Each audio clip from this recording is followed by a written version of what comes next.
There. That is that. And run it in here and spin it. And it makes such a nice little grommet. This is what a fid looks like, a relatively fancy one. These were made out of wood, generally very hard wood or whalebone. They're used on board ships for rope work, for splicing rope and line. They were using manila and hemp ropes at the time. Also used for, you can worm a hole through a piece of canvas with it. For the most part, it spreads the threads of the canvas apart rather than cutting a hole through to make a grommet. And it's stronger because you haven't ripped any of the, or as few of the threads as possible. Grommets, even on ditty bags or, just little sacks that they used to carry their personal belongings in, would have a drawstring and those would go through grommets. A lot of uses for grommets. This is a smaller version of a fid. They're also used in sewing kits, sewing rooms. Well, that might have been a crochet hook, but so these are used in the same fashion for making grommet holes through fabric, being a much finer point. It's screwing a nice hole through that canvas. That didn't break out any of the fiber. So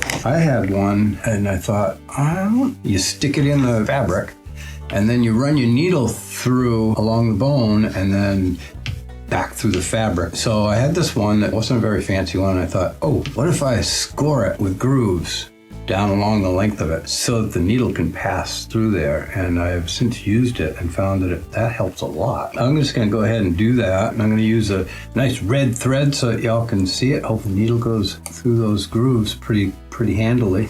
And then you come back. See, that's going through there pretty easily. Stitches don't have to be terribly close together to start. All I'm going to do is try and go around this proposed eyelet loosely. The thread's going to be tightened up good, but the stitches aren't going to be so close together. And this just going to help hold the eyelet open, because after I'm going to remove the fid. These are actually called bodkins. At this scale, basically the same. If you had no grooves, it works, but it's a whole lot bigger push getting it to squeeze through between the bone and the fabric. And these first few stitches around the perimeter aren't necessarily pretty either. Their purpose is just to hold the fibers, hold the hole open for you. And then you go back and do a neater buttonhole sort of a stitch.